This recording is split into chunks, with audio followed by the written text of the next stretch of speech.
Hi guys, welcome back to Mama SOG vlog. How you guys doing? If you are new here, you are welcome, and if you are returning subscriber, God bless you as you always come back to watch my video. My people,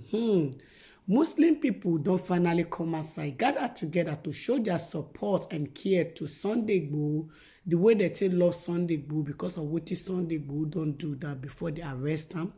The Muslim Alhaji and Alfa, they gather together, come outside to come pray for Sunday Igboho, to say make dem release Sunday Igboho, make God touch the people at make dem for release Sunday Igboho. He said because where Sunday Igboho dey right now, e no deserve the place, because that place no be where Sunday Igboho suppose dey. He say good people, good somebody like Sunday Igboho, make God come help and make dem live am. And they pray against Sunday Igboho enemy. They call for emergency prayer for Sunday Igboho. They gather together, they many my people. May God for answer Sunday Igboho prayer, may they for leave Sunday Igboho. And the Muslim people, they gather together, wey be say, this prayer wey be say they come pray for Sunday Igboho. It shows say, Sunday Igboho na who Yoruba people love so much because of the work wey be say they do. They thought say Sunday Igboho na who no dey like make they oppressing people, and Sunday Igboho no be person wey be say na criminal or na thief wey be say the government go come talk say the one day after. He said now that they pray make God come answer the prayer because now only God go fit solve their problem. Now go fit bring Sunday Igboho come answer for where he dey. Say anybody where they plan any evil against Sunday Igboho, may they use their head to carry their evil. And if to say na somebody they want corner where they said Sunday Igboho up, may God put the person into shame. And my people, the Muslim people will be say they gather together. There many my people, both Alfa and Alhaji, they come outside to come show say they love Sunday Igboho, they appreciate the work we be say Sunday Igboho they do for Yoruba land. Say they appreciate them seriously, my people. And this one, before Muslim people will be say Alfa, Alhaji, they go fit come outside to come pray, we be say they will come many together like this. And then they pray turn by turn, and they pray the prayer. My people, this one a very, very touching prayer, and I pray may God see answer this prayer, my people. My people, make I live on and make una watch the video. Make una hear from the Alfa and the Alhaji mouth what the prayer will be said that they pray for Sunday Igboho, my people. And me not forget to let me know what you wanna think for the comment section.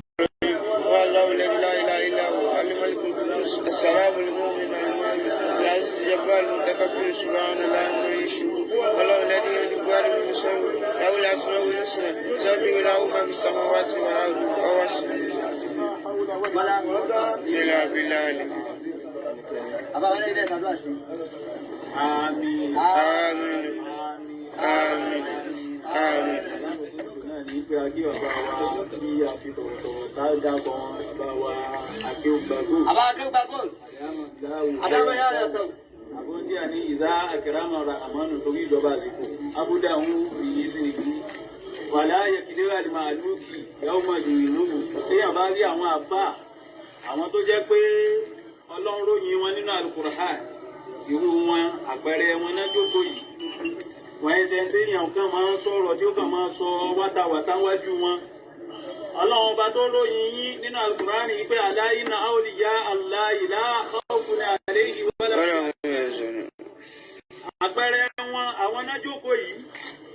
òun kálukú wa ẹja nígbàgbọ́ yìí gbàdúrà wá ti gbà ànábìwá Muhammad ó ní márùn sí kọlù àwùlà mú yóò rámà lè ìjàmbá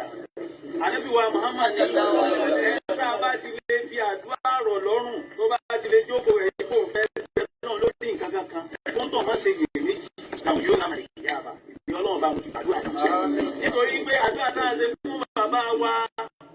tí a fi tọ̀wọ̀ dákọ̀ èyí tí ẹ máa bá wọn jà lẹ́kọ̀ọ́ wọn bá ti sọ bàbá wa Adéyẹmọ Ìgbòho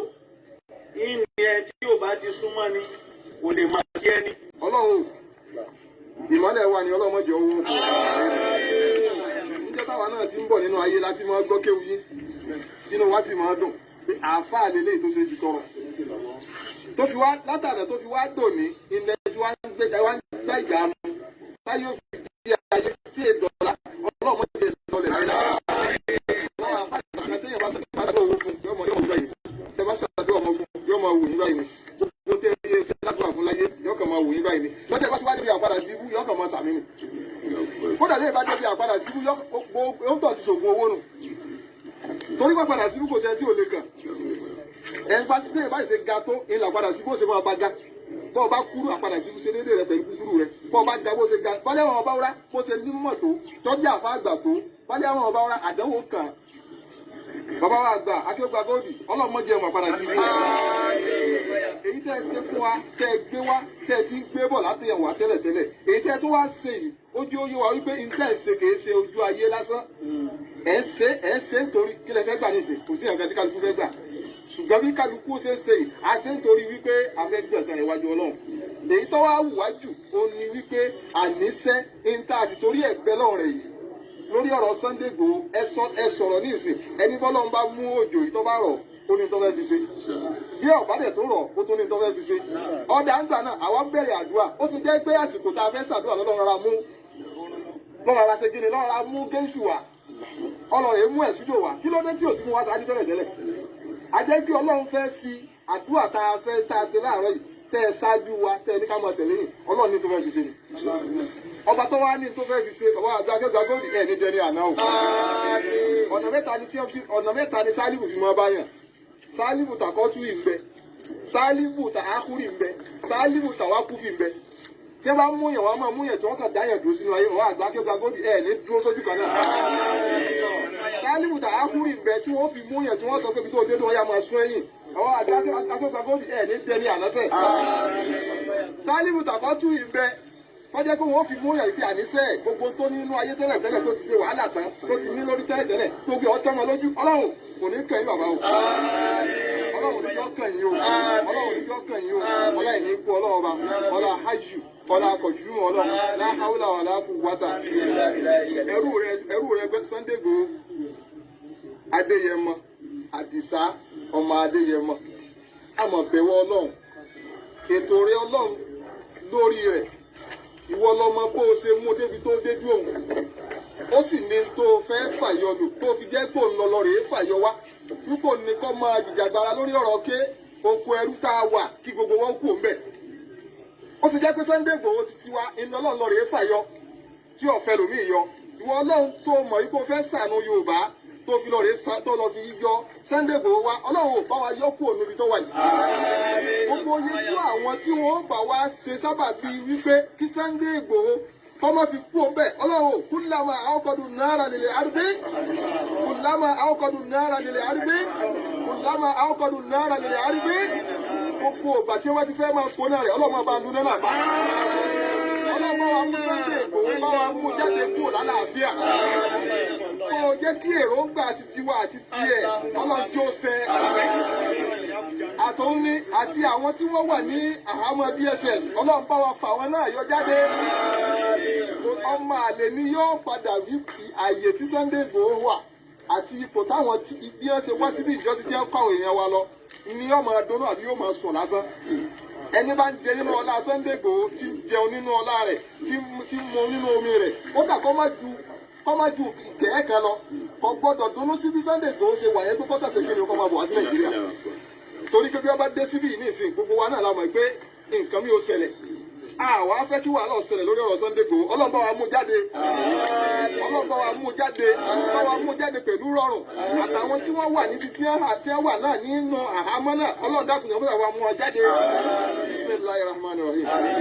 ya Qahhar takoharta bilkahari walkaharu fi kahari kaharika ya Qahhar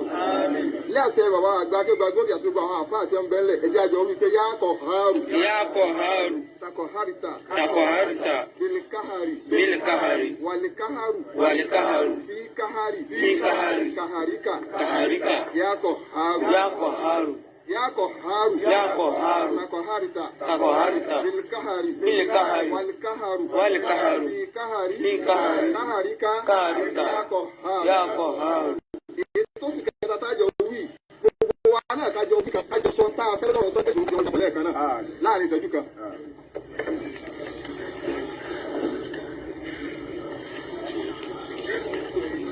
Bismillahir Rahmanir Rahim. Ya Qahhar. La Qahharita. Bil kahari. Wal kahari. Fi kahari. Kaharika. Ya Qahhar.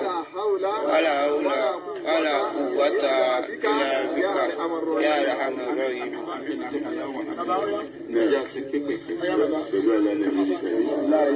اللهم صل على محمد وعلى ال محمد وسلم dada ti la ta bi bani do Muhammadu sallallahu alaihi wasallam wala ni wa Muhammadu sallallahu wa baba wa atugba ko lem ban bere ni méjì la gba diyan fẹ́ bẹ́ẹ̀ fẹ́ no si fún ni se be do bi to la láti gba ti Sunday ba de mo to ti an mo ti ko mo mo to mo aláàjì wa amúlékù kò tún mọ̀ wọ́n mọ̀ ọ̀sàmọ̀ gbogbo wa ọ̀sàmọ̀ gbogbo tí ì máa aláàjì wa tó kù gbogbo yìí mọ̀sàmọ̀ bàtà ọlọ́run náà àníyàn Sunday Igboho tó ń sọ fún mi nínú ilé níjọ́ kìíní àná wípé ọlọ́run tó fún un ní ìṣẹ́gun ní ikùn Mọ̀dákẹ́kẹ́ àti Ifẹ̀ ètò ìgbésẹ̀ dé yìí kó lọ́ọ́ bá kó fún un ní ìṣẹ́gun ọlọ́run bá ń gbà níyàn rẹ̀ bàbá wa kí gbàgbó báni gbà níyàn Sunday Igboho báni fàyọ ní dùnú pẹ̀lú ayọ̀ àti gbogbo àwọn èèyàn tí wọ́n kó ní àyìn tí bẹ́ẹ̀ àmọ́ báni fà wọ́n yọ ọba alámúnásìlá àdáàmọ́ sí mọ́sálásí ìtọ́wà lọ́ọ̀kan ìdíjojúmọ́ ojoojúmọ́ là ń ṣe o mọ̀ ń sọ fún yín náà yàbá tẹ̀lé àmọ́ sí i alámúnásìlá àti ìjojúmọ́ kó lọ́ bá ní fàyọ ọ̀dà dédé o wá fàyọ kọ́ tún bá náà dáadáa kó má bàa pẹ̀lú ìbànújẹ́ o adúlá tí máa bẹ́ẹ̀ sí náà ní pé ẹ̀dàgbọ́ ẹ̀fọ́ ìjì mi àbá ẹ̀ bá ní pé wákà náà ni mẹ́ta náà làáwù àwọn àgbájá àdìpalẹ̀ bisimilahi rahman rahim yada masaila madadina ilaika yada masaila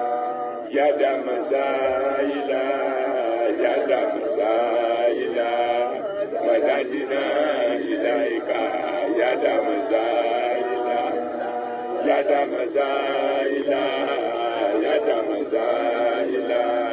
مدادنا إليك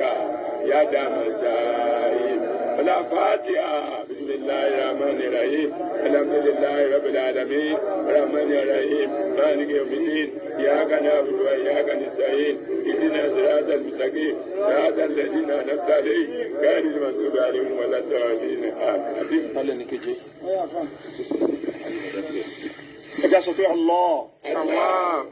الله أجل سبح الله أنت الله في السماء وأنت الله في الأرض ولا إله فيهما غيرك بلو متى تايي قلنا لا في بلون gbogbo àdúrà tẹ́ ti ṣe fún bàbá ṣe òfin kẹkẹ gba gold ọlọ́dà kújọ sẹ́nu wọn lára gbogbo ètí Ọlọ́run fi yọ àwọn náà ní sọ̀rọ̀ ń jó ní tí wọ́n fi dẹni àpọ́nlé pé àfáàsọ̀rọ̀ sẹ̀ Ọlọ́run títòní náà ọlọ́dà kò fi pọ́n wọn lé títòní náà fi pọ́n wọn lé ó fi tíjọ́ ní pọ́n wọn lé ó fi sọ wọ́n di àfá àgbáyé bí àfá ò ṣe dojúkọ eléyìí náà wọ́n ti síwájú wa bá a fi eléyìí náà pọ́n wọn lé Ọlọ́run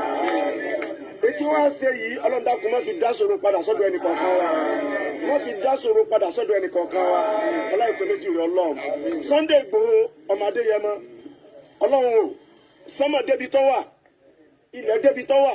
ìwọ lọ́lọ́run tó kágbá gbogbo ẹ̀ tó a ti gbà pé o ti bá wa yọ́nú eléyìí gbogbo táwọn èèyàn ti wí látàárọ̀ ó ti ṣẹ wọ́n lá gbóná ámì tí o sì ń kẹ́mí ìta fẹ́ fi rọ́pò rẹ̀ bóyìnbó bá fẹ́ wí yóò ní ámì ni bí Yorùbá bá wí ámì náà ni kò sẹ́ni tó lè yí gbóná ámì padà gbogbo àwọn tó bá ti láwọn ti yí ọ̀rọ̀ padà lórí Sunday Igboho ọlọ́dà tó máa dá padà sórí wọn aláìsọ méjì rẹ̀ ọlọ́run la ilaha illallah aka alámùtàlà kẹfà kọ̀ọ̀kan mẹ́ta láàkà ibi alámìyẹ̀jì alikaida ń fi tadlil á rìpíìtì yẹn à ń ràn wọ́n lọ́wọ́ nìyẹn ẹlẹ́ẹ̀kejì rẹ̀ wa arsala alayhim tayran ababil nígbà tó bá láwọn ò ní gbọ́ mọ́ bọ́lá ọ̀sẹ̀ ṣe sáwọn asábìlì fíìlì lánàá ṣùgbọ́n akọ́kọ́ rọ̀ wọ́n wípé gbogbo ète wọn kọ́nà bá wa sọ di kíni kó sọ dànù kọ́mọ̀jì ó wúlò tó bá dìgbẹ̀yìn tó bá láwọn ò ní gbọ́ àwọn ò ní gbà ọ̀tá tí ń ṣe bí ọ̀rẹ́ tí ń ṣe bí ọ̀tá gbogbo bí tí wọ́n bá rí kí wọ́n wà وأرسل عليهم طيرا أبابيل tí Sunday Igboho bá kú omi tó wà ń tẹ́ méjì ṣòro tó wà wájú ẹ̀ mọ́ gbogbo omi tí ń jà lọ tó fẹ́ dé ọlọ́dàkùnbá wa mú débi ọlọ́run méjì irú ìṣòro kankan méjì okojú ẹ̀ mọ́ àti gbogbo ẹ̀ tó nífẹ̀ẹ́ wọn pátápátá ọlọ́dàkùn méjì ìṣòro ọ̀darí sọ́dọ̀ wa alá bismillahir rahmanir rahim alam tara kayfa fa'ala rabbuka bi ashabil fil alam yaj'al kaydahum fi tadlil alam yaj'al kaydahum fi tadlil alam yaj'al kaydahum fi tadlil alam yaj'al kaydahum fi tadlil alam yaj'al kaydahum fi tadlil alam yaj'al kaydahum fi tadlil alam yaj'al kaydahum fi tadlil alam yaj'al kaydahum fi tadlil alam yaj'al kaydahum fi tadlil wa arsala alayhim tayran ababil tarmihim bi hijaratin min sijil tarmihim bi hijaratin min sijil tarmihim bi hijaratin min sijil tarmihim bi hijaratin min sijil tarmihim bi hijaratin min sijil tarmihim bi hijaratin min sijil tarmihim bi hijaratin min sijil tarmihim bi hijaratin min sijil tarmihim bi hijaratin min sijil أجله كعصف معقول الفاتحة بسم الله الحمد لله رب العالمين الرحمن الرحيم مالك يوم الدين إياك نعبد وإياك نستعين اهدنا الصراط المستقيم صراط الذين أنعمت عليهم غير المغضوب عليهم ولا الضالين. ẹ jẹ́ gbogbo owó dìde ẹ jẹ́ àná kan sílé Sunday Igboho ọlọ́run wọ́n lọ́ba tó kọ́lé yìí fún Sunday Igboho ilé ọlọ́lá ayé lélẹ́yìí owó ràn kò wọ ọláràn ọ̀pá gbogbo eléyìí tì ó ló ń fẹ́ jà fúnra Yorùbá àwa wí tẹ̀lé mi pé ọlọ́run lẹ́dí farọ́dọ̀ aláìkàlù Qur'an farọ́dùkà ìlàlùmáhà iná lẹ́dí farọ́dọ̀ aláìkàlù Qur'an farọ́dùkà ìlàlùmáhà iná lẹ́dí farọ́dọ̀ aláìkàlù Qur'an farọ́dùkà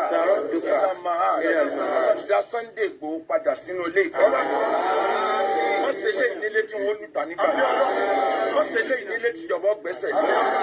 tú Sunday Igboho sílẹ̀ láàyè tó wà tó bá tú sílẹ̀ tán Ọlọ́run má dá wa padà sí àfikún ṣoṣo rẹ bẹ̀rẹ̀ ẹni ó ti kú nínú àwọn èèyàn wa Ọlọ́run bá ní ṣàforí wọ́n kírun lọ láàyè yìí náà ni wọ́n yìn níbọn ń kírun lọ́wọ́ ni ń ṣèrè Ọlọ́run lọ́wọ́ ni ó wá wo ọmọ ìyá ẹ̀ ni kò gbébì ó sì fara gbàbọn ó sì wá bàrẹ Ọlọ́run bẹ́ẹ̀ náà lẹ́ni kejì rẹ̀ Ọlọ́run ò bá ní ṣàforíjì fún àwọn tí wọ́n ń bẹ láàmú ọlọ́pàá Ọlọ́run bá ní tú wọn sílẹ̀ bá ní tú wọn sílẹ̀ fún wọn ní akin láàyè ibi tí wọ́n wà